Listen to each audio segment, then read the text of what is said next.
Hey, Jay, I hope you're doing well. Welcome into the game here in Tuscaloosa. Oh, doing great. How are you doing, Ryan? I'm good. I hope you are too. We're going to take a break of talking quarterbacks and Alabama football and talk a little boxing here with you. I'm glad to have you on today. Hey, it sounds great. We're always ready to talk boxing. All right, so we all want to know if this fight's going to happen, but let's walk back maybe 7 to 10 days. We were sitting here on the air, actually about 7 to 8 days, I guess, ago, maybe early last week, and we're sitting here and the news breaks in the final 30, 40 minutes of the program that you guys have accepted the offer. Walk us through that, and then we'll get to where we're at now currently. Well, the way it started was, Joshua, he said he wanted to fight Deontay, which, of course, is what we want. For people who don't know, this is kind of like back in the days when football, you had the AP and the UPI. So you conceivably could have two national champions in football, two different teams. Well, that's what's happened in boxing. You got two champions, world champions, Deontay Wilder and Anthony Joshua, and everybody wants them to fight. So both of them apparently wanted to fight, and so we made the initial offer, and we offered $50 million, which is the most that anybody has ever offered for a heavyweight title fight in boxing history. And Joshua, after saying that's what he wanted, they turned it down. Then they came back and offered Deontay a lot less than that, but Deontay accepted it just because he wants to fight so bad. And so that brings us to the point where you were the other day when we accepted the fight. We thought that we would have a contract in 24 to 48 hours. That didn't happen. Then we were told it would be Friday a few days ago. That didn't happen. And so now we're waiting. we're still waiting on that contract. So we're hopeful to get it today. We'll see.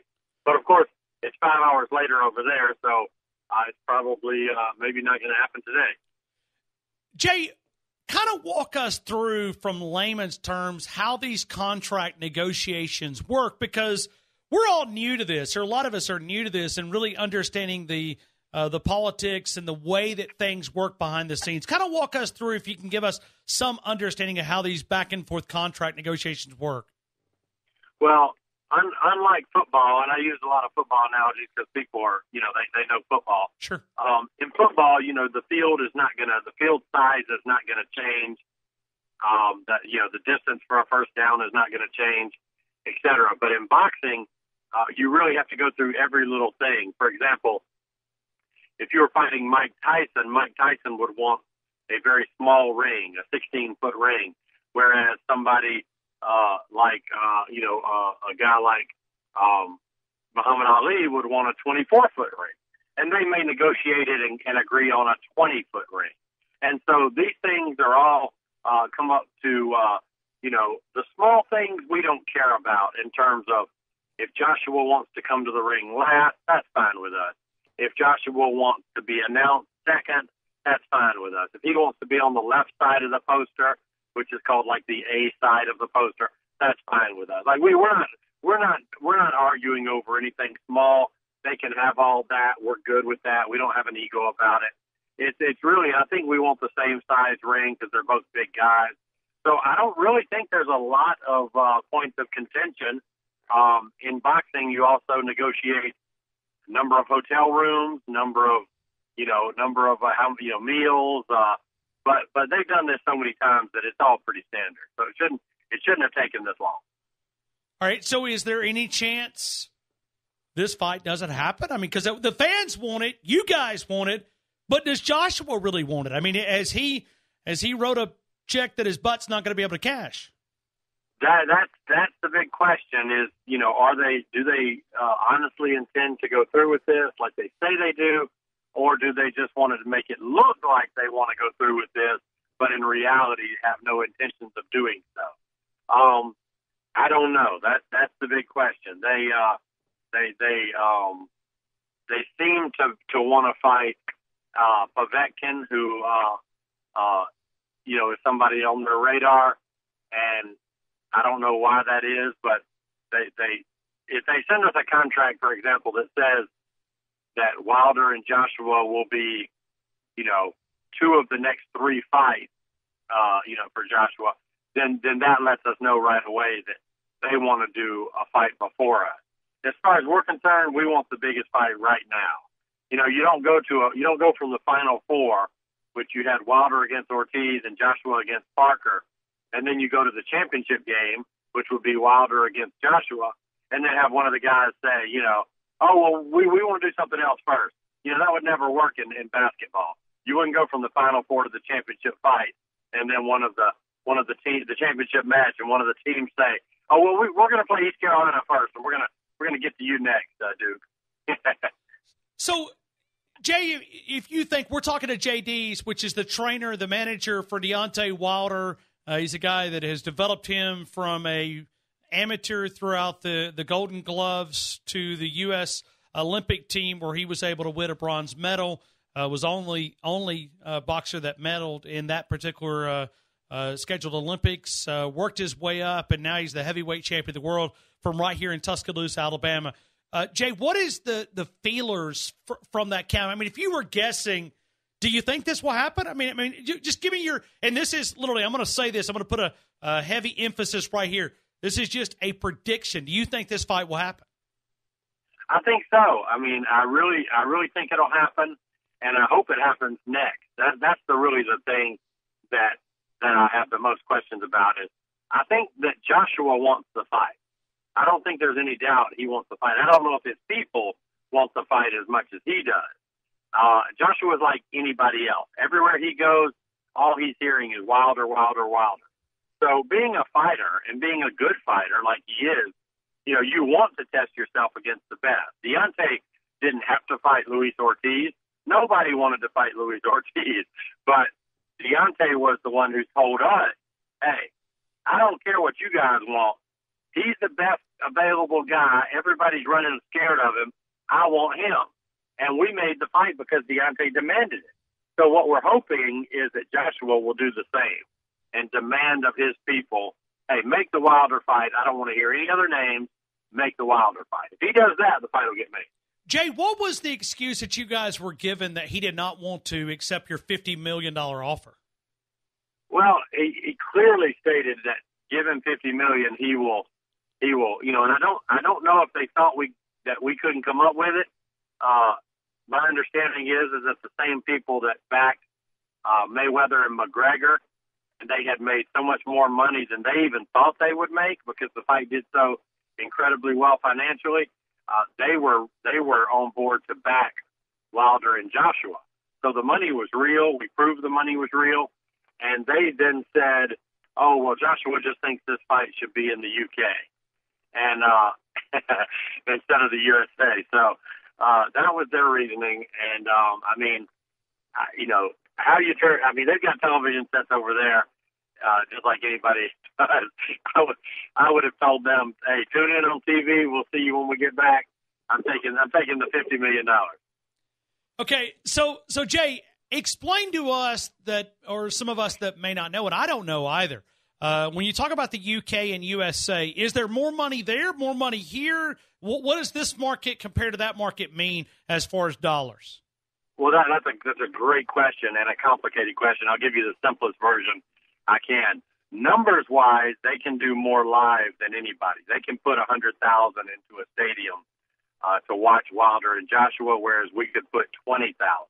But the difference is a lot of their 100,000 seats are $10, $15, $20 seats. At the Mayweather-Pacquiao fight, the cheapest seat was $3,500 at the MGM Grand. And I got my seat for free, thankfully. But I was sitting in one of the $3,500 seats in the very back. But that tells you the difference. So financially, probably better in Vegas. Numerically, probably better in England. And then you've got the pay-per-view thing. It would be pay-per-view on both sides of the pond, but you've also got a 5-hour time difference. So if you fight in the UK, you may be fighting at 1 o'clock or 2 o'clock in the morning so that you can make a 7, 8 p.m. pay-per-view in America. And do people in England buy a pay-per-view at 1 o'clock in the morning? So there's a lot of things that you have to think about. But I think probably advantage would be America in terms of money, but in terms of numbers, the UK would have it. Jay, and I feel like I'm going to ask a Nick Saban rant type question, asking a coach, if you guys win the game, what does this really mean? I mean, I feel like you might give me one of these Nick Saban type rants, but a unification win for you guys, and knowing Deontay Wilder's personality and the charismatic personality that he has, what would it mean to boxing in this country if you guys were able to unify these belts? Oh, I think it would be huge. I think it would be. I think it would put Deontay, in the stratosphere. I've told Deontay that, saturation takes a long time. You probably, even though it was the number one TV show for over a decade, 3 nights a week, most people can't name 10 American Idols, much less winners, and they're on TV all the time. So it takes time for saturation to really hit. Floyd Mayweather was relatively unknown until he beat Oscar De La Hoya. Then all of a sudden he kind of just broke through. So it's almost like you keep chipping at the ice, and then all of a sudden, you break through and the avalanche starts. And that's kind of what I think will happen. I think Deontay will all of a sudden, in a matter of the fight, and give it 4 months of late night TV and things like that, media run, I think he'll be a global superstar. Well, how do you guys prepare? Because we're still up in the air if this fight will happen, and it may come down, as you said, any minute now, any day now, any hour. What are you guys doing in the meantime as you prepare for possibility of an upcoming fight? Well, it's interesting. I guess another great question. We've actually even charted the possible date, and we feel that since Deontay last fought March 3rd, that he what I would call like a mini camp, something that kind of mimics a camp, a shorter version of it, might be like a 3-week camp here in the summer, where we bring in the sparring partners, we go through our normal routines, Deontay's normal workouts, and we kind of gear it up toward the end of the 3 weeks. We bring in somebody for Deontay to actually, box with a referee and judges, and we kind of mimic a fight environment, and that would be, i.e., Deontay's summer fight. Then we take 2 weeks off, 2.5 weeks off, and then we come right back and we start preparations for the next fight, which of course would be the Joshua fight. So that's how we're looking at it, is that we would do a mini camp in August and then come back in September and start preparations for what we think would be an October, late October, early November Joshua fight. That's kind of how we're gonna look at it. In the meantime, Deontay's still in and out of the gym. He'll be in the gym for 2 or 3 days, then he'll have some obligations in Atlanta or Los Angeles, and he'll fly out there and do those things. Then he'll come back, get back in the gym for a few days. But we want an actual camp. Jay, have you ever taken a minute just to sit back and to realize what you guys have been able to accomplish for the state of Alabama in boxing? I mean, just forget about it. If nothing else happens from here on, nothing, that this fight doesn't go through, have you ever just taken a step back and look at what you guys have been able to accomplish? I mean, we're talking about the heavyweight champion of the world from right here, who walked off of a basketball court at Shelton State, walked into your gym, and become the heavyweight champion of the world. You ever just step back for a minute and take all that in? I haven't really. I know that I will one day, and my brother always tells me, make sure you enjoy this, because obviously, it's not something that lasts forever. But I haven't really done that. I've been a little bit too much, in the forest to really step back and see it. But I think I will. And sometimes I'm reminded of it. When people bring it up, it is crazy. It's absolutely crazy that it happened, and we're where we are. And I give a ton of that credit to Deontay, because he had people coming at him from every angle, telling him he should move here and he should move there, and you can't do anything in Alabama, and you're wasting your time and all that. But he believed in our program, and he believed in our team, and he also had knocked out all the guys from those places. So his attitude was a little bit like, I'm supposed to move to LA, I've knocked out all the guys in LA. Why don't they move to Alabama? So it worked out really, really well. But I give Deontay a lot of that credit. All right, Marquise wants to slip in a question about the fighters that you have there at Sky Boxing, other than Deontay Wilder. Yeah, Jay, Sure. so you also have, Deion Nichols. He's definitely on the rise. And you also had the debut of Deontay's brother and a couple weeks ago. Can you talk about those performances from those guys, and where do you see those guys headed towards the future? I think Deontay Wilder has paved the way and has taken away all the excuses. You can't say, well, I didn't make it. I'm from here. I'm from Alabama.